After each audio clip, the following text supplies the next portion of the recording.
大家好，今天阿泰呢是来到了贵州织金县的银上古寨，这是一个拥有着100多年的古村落。我们可以看到，这个村落呢建在三面绝壁、一面靠山的巨石之上，鸟语花香，风景如画，宛如人间仙境、世外桃源。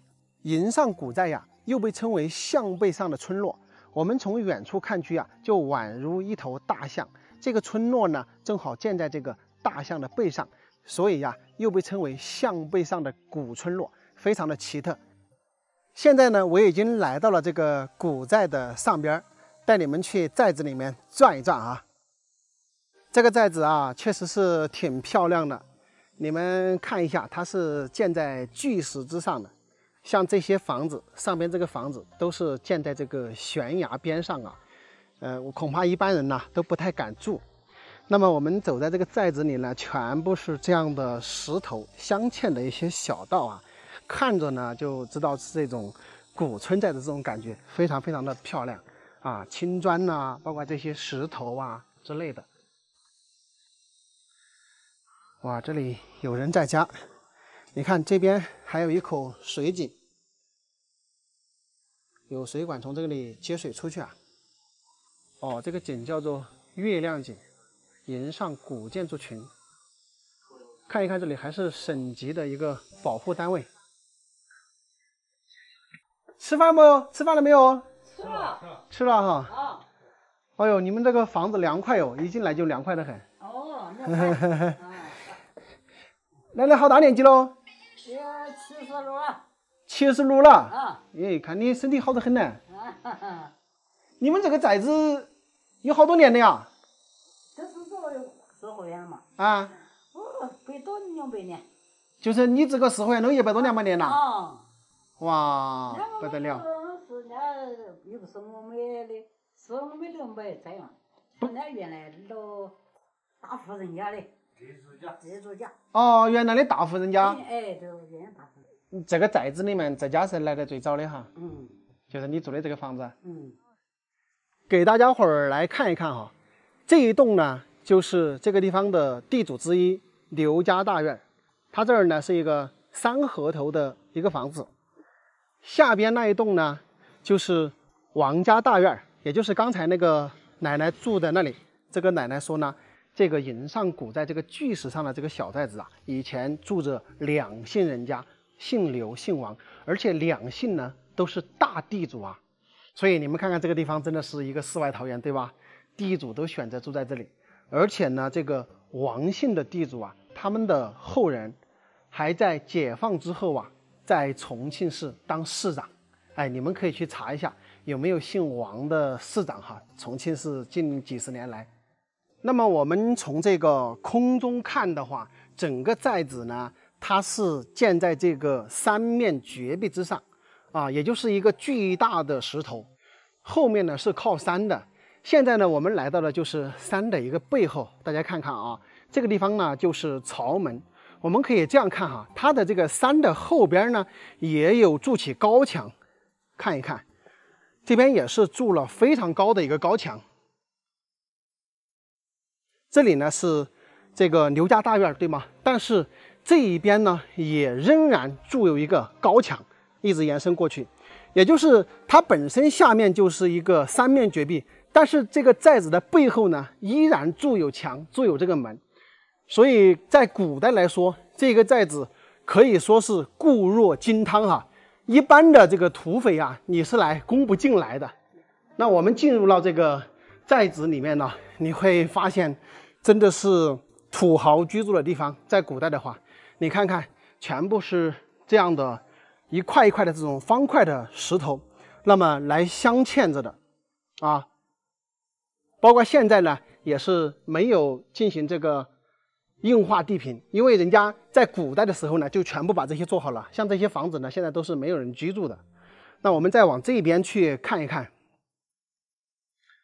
哇，这个寨子的建造还是有很多的讲究。你看这一栋房子，它实际上呢就是建在了这个悬崖的边上。这个寨子真的是好漂亮啊！这一栋阁楼也是建在这个悬崖的一个边上。吃饭没到？老娘你们吃饭没得呀？哎呦，好热哟！嗯，哎呀，休息哈。啊？生意的？这是要咬我是不是？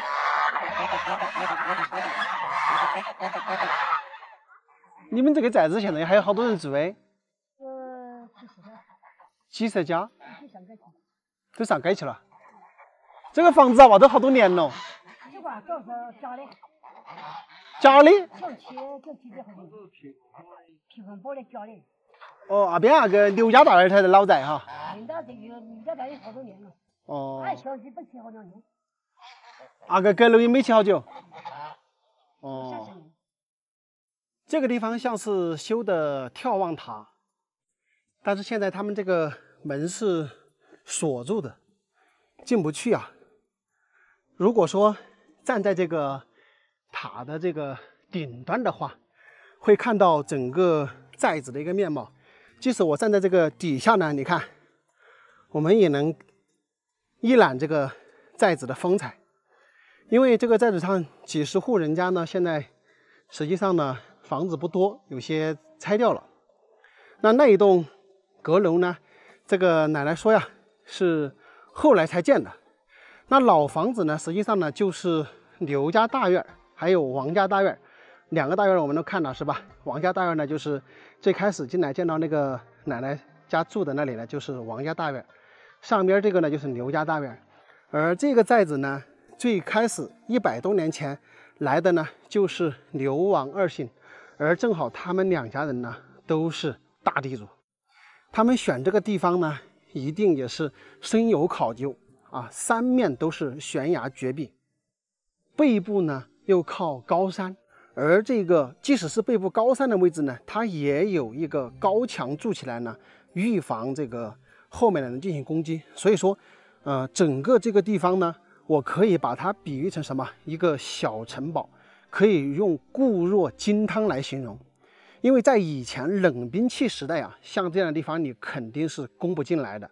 你哪怕外面有很多人，你也很难攻进来，因为毕竟在这种小地方啊，它还是能守得住的。这也就是他们能够在这个地方当地主上百年呢，也有一定的这个因素哈。好了，朋友们，今天的古寨探秘之旅呢，就到这里，咱们下期再见，拜拜。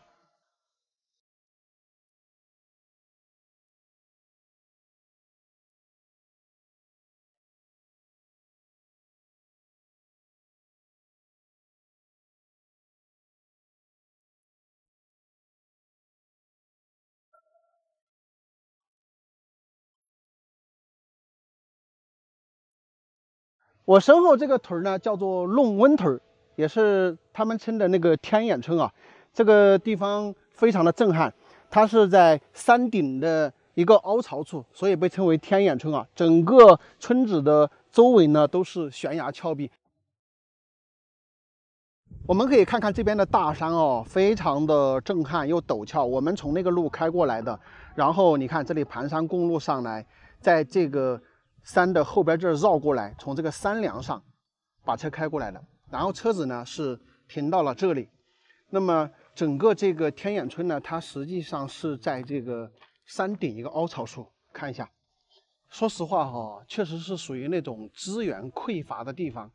因为整个一个周边都是这种石头山啊，我们看到这个石头山上也没有什么大的树木啊，只有那些缝隙中呢长一点这个绿植出来。那么在这个上边呢，基本上是没有很好的一个土地的。而这个天眼村里面呢，也住了好多户人家，是吧？那么他们的生活来源是啥？因为整个这个地方就这么一小个面积啊。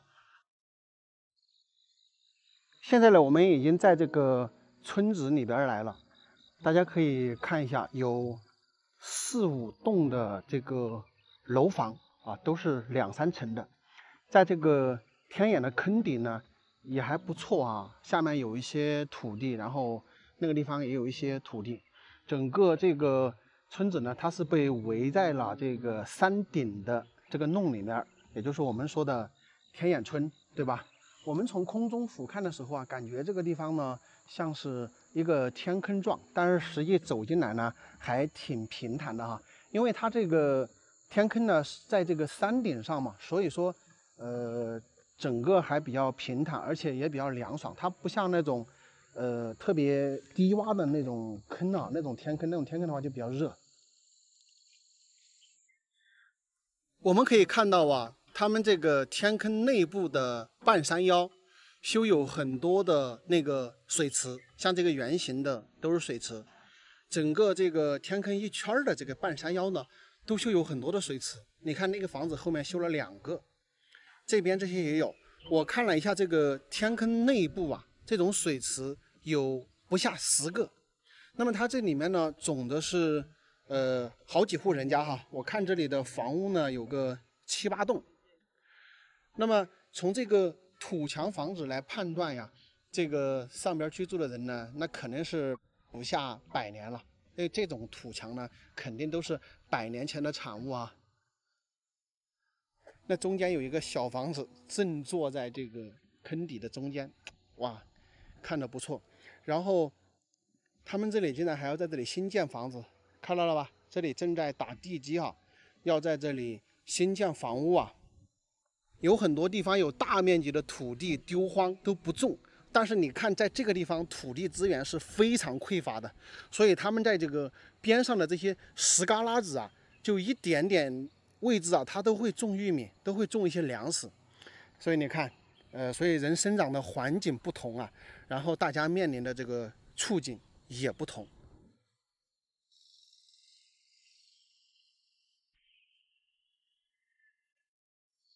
这里是在新建房子是不？就准备在这里建房子？哦，建来养牛。这里有多少家人啊？5、6家，总的只有5、6家吗？都搬迁了哈，就是那种盖瓦的都搬迁了。然后楼房的话就没有搬的，自己建的。这多少年了？这里住了？哦，多少地方也住了100多年了。100多年。那你们知道这个祖辈为什么搬到这里来住吗？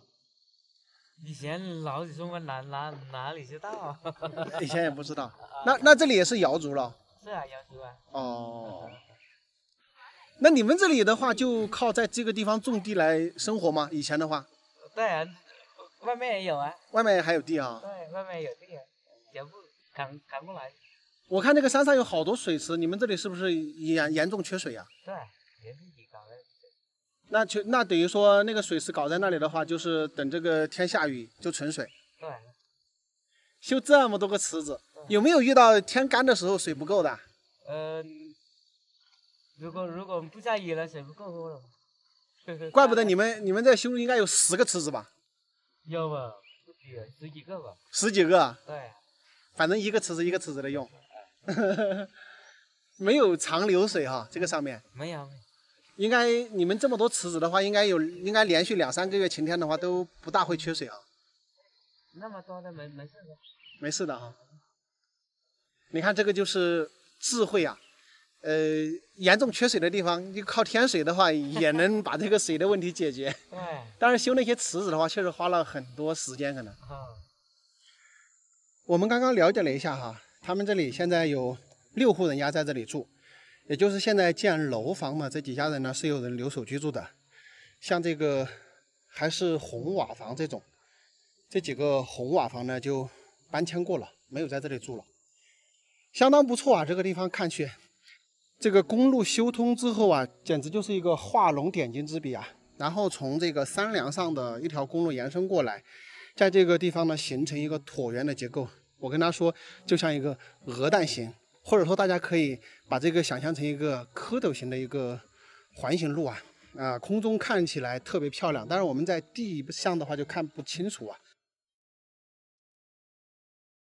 人啊，其实生活的这个环境越艰难呢，其实人们的这个干劲精神就越强。